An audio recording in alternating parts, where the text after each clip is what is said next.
mending kalau punya anggota DPR-nya baik kayak Pak Nurdin. Kalau enggak, ngemis sama pusat. Negara bukan punya pusat, negara adalah desa yang terhampar di seluruh Indonesia. Itulah pemilik saham terbesar negara. Betul nggak? Betul nggak? Nanti diatur. Saya sudah hitung itu. Saya dengan Pak Prabowo pernah ngitung. Pak Didi, kata Pak Didi, nyelesain kemiskinan pertanian gimana? Gampang, Pak. Bagaimana? Satu, pupuk jangan dibikin susah-susah.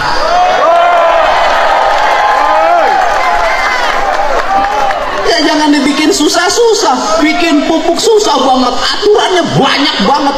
Bikin yang sebanyak-banyaknya, negara rugi, nggak apa-apa, asal petani untung. Betul yuk. Dua, saya katakan setiap buruh tani harus punya sapi. Bantuan sapinya jangan kayak kemarin-kemarin Pak, dari Kementan, kurus-kurus, tua-tua, nggak mau hamil lagi. Itu saya bagiin sampai 2 tahun ke saya, Pak, nggak sanggup. Kenapa? Sapi saya nggak bunting-bunting. Mungkin sama kamu lakinya kurang. Kasih dong sapi yang unggulan, yang bibitnya gede. Kalau bisa yang dibagiin yang sudah bunting, di IB dulu sama kementerian, baru dibagiin.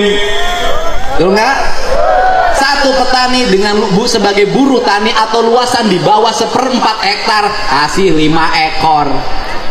Setelah itu kasih dana pendampingan, PPL-nya arahin, itu kotoran sapi jadi pupuk organik. Puterin begitu. Kemudian apalagi jamin kesehatannya, kalau sakit nggak usah susah. Bener rakyat pakai BPJS, bener, tapi banyak yang BPJS-nya nggak bisa bayar. Saya tuh kenapa Kang Deddy ngomong gitu? Tiap hari aku ngurus yang begitu. Masuk rumah sakit BPJS nggak ada, bayar dulu. Masuk rumah sakit, di rumah sakitnya nggak bisa nungguin. Kenapa? Berhenti kerja ngebecanya. Bener nggak? Nah, jadi gratisin itu pelayanan kesehatan. Yang berikutnya apa lagi? Bangun rumah sakit, jangan numpuk satu tempat. Ya, kabupaten harus punya rumah sakit rujukan, nggak usah operasi ke pusat kota, cukup di kabupaten. Turunin dokter-dokter terbaik di situ.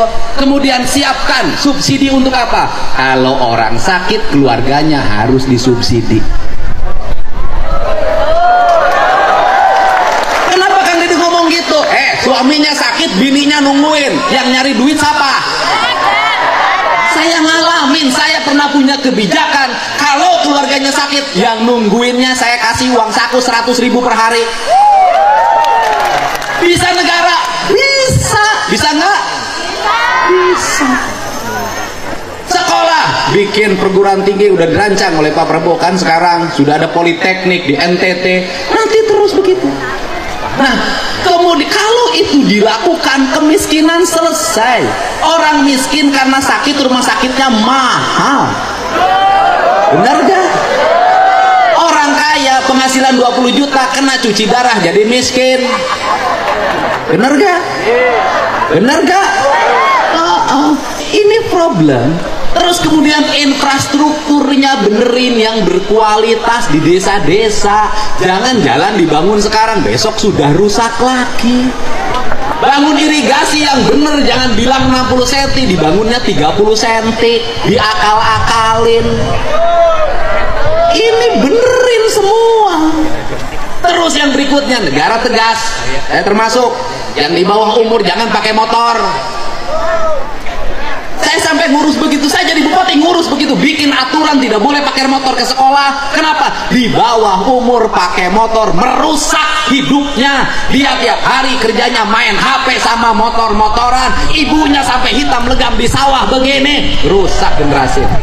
Apalagi, nah, bikin aturan ini Jawa Barat. Aturannya apa? Mereka yang hajatan boleh hajatan kalau punya uang. Yang nggak punya uang nggak boleh hiburan, udah numpeng aja. Kenapa? Di Jawa Barat banyak yang kawinan pinjem Bang Emok.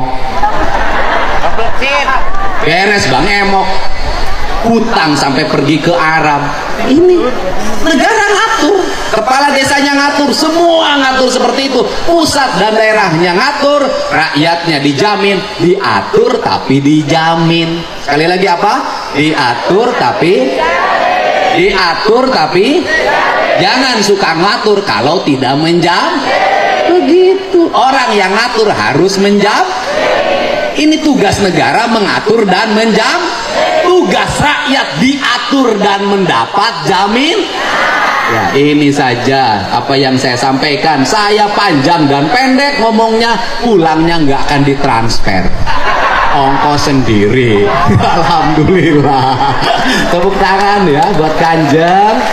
Saya kebetulan saya tiap malam keliling untuk menyampaikan pesan-pesan Pak Prabowo. Tadi malam di Cirebon, sekarang di sini. Nanti malam saya harus ke Bandung, besok saya ke Bekasi. Saya tiap malam keliling untuk menyampaikan pesan. Saya ingin Indonesia kepemimpinan Pak Jokowi diteruskan sama orang yang jujur, orang yang otentik, bukan kosmetik, orang yang tidak suka pencitraan tapi ngomong apa adanya, orang yang selalu dihianati tapi tidak pernah mengkhianati. Setuju? Kita ucapkan terima kasih, kita sambut Gus Miftah datang ke tempat ini. Monggo di aturanan lega. Atur nuhun. Wallahu muwaffiq ila aqwamit thoriq. Assalamualaikum warahmatullahi wabarakatuh. Kasih Bu. Alhamdulillah. Terima kasih Kang Deddy Mulyadi atas sambutannya yang sangat luar biasa. Tepuk tangan sekali lagi Bapak dan Ibu. Iya, tepuk tangan.